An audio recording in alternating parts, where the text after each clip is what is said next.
The hybrid awakening mental unification monologue recording found on abandoned device. I don't know.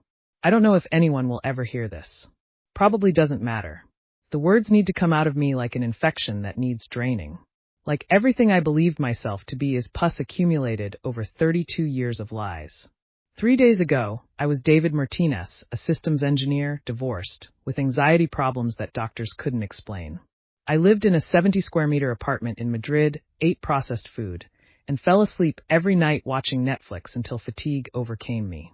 It was a normal life. Empty but normal. What I didn't know is that despite being entertained, I was dead inside.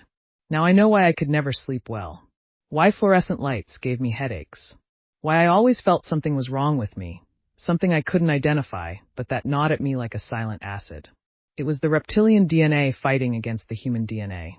It was my fragmented mind trying to reconcile two natures that should never have mixed. I found the Genesis papyrus document by chance. Or so I thought. Now I understand that there is no chance for hybrids like me. There's something in our genetic code that makes us seek the truth when we're ready to receive it.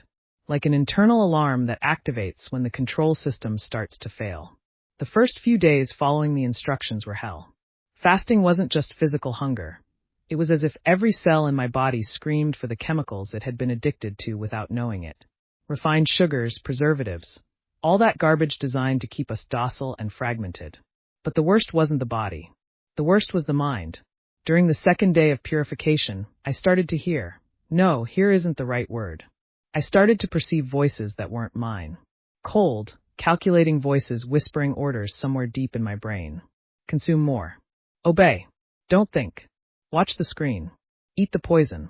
Accept the lie. Those voices had been there my whole life, but I had mistaken them for my own thoughts.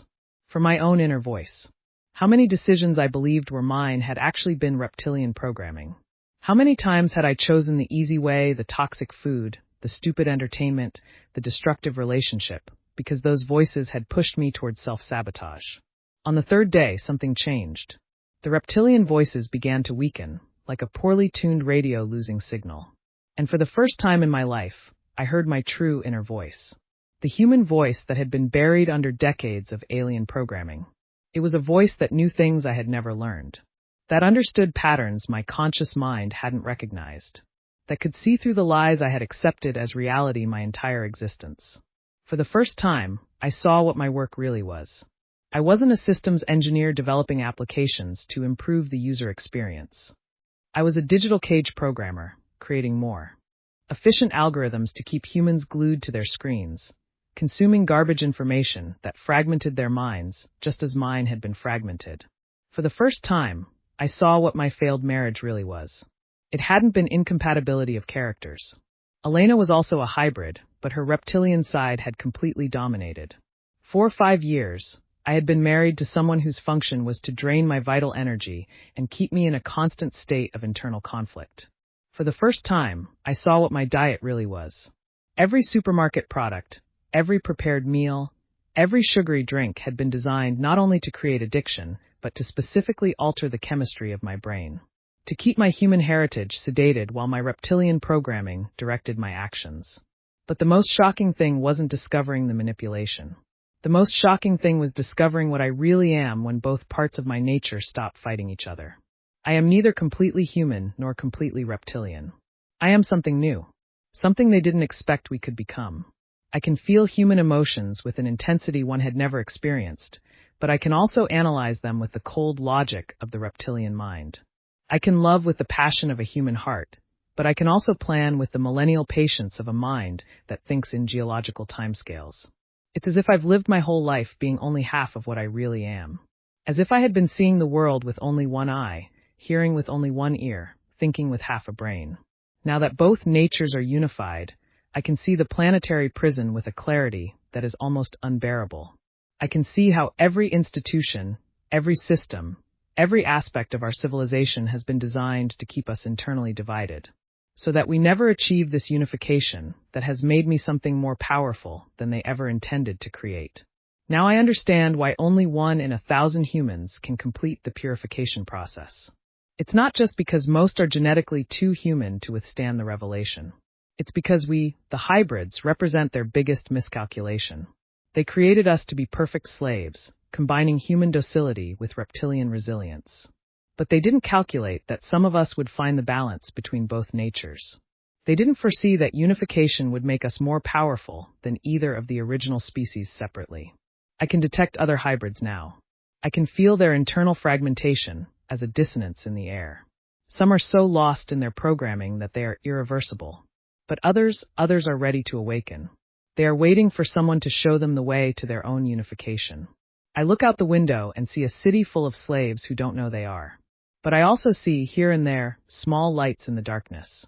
People who are starting to question. Hybrids who are beginning to feel the call of their true nature.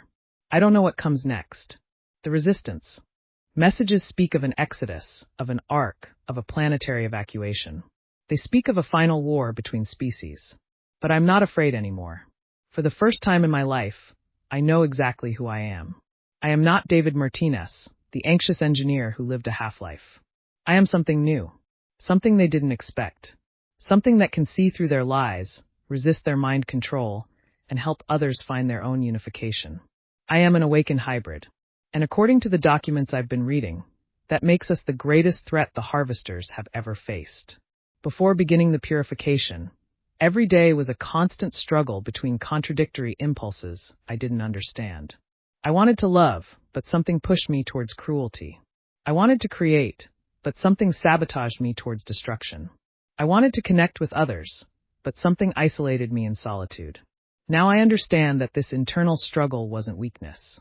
It was the sound of my true self trying to be born despite the genetic programming designed to prevent it. The human part of me brings the ability to dream, to hope, to love without limits. The reptilian part brings the ability to plan, to persist, to act with relentless determination. Together, these natures create something that neither of the original species possesses separately. Pure humans are too chaotic, too emotional, too impulsive to effectively resist the harvesters. Pure reptilians are too cold, too predictable, too limited by their own logic to truly adapt. But we, the unified hybrids, have the heart to dream of freedom and the mind to plan how to achieve it. We have the passion to fight and the patience to wait for the right moment. We have the creativity to imagine solutions they cannot foresee and the discipline to execute them without fail. I'm leaving this recording because I know I'll have to leave soon. The surveillance systems are starting to detect my change. Yesterday, I received 3 calls from unknown numbers that hung up when I answered. This morning, I found my apartment searched while I was out. They're looking for the hybrids who have awakened. But I'm no longer the same David they could easily manipulate. My unified mind can see their patterns, predict their movements, anticipate their strategies. The programming they used to control us for millennia is now visible to me like lines of code on a screen.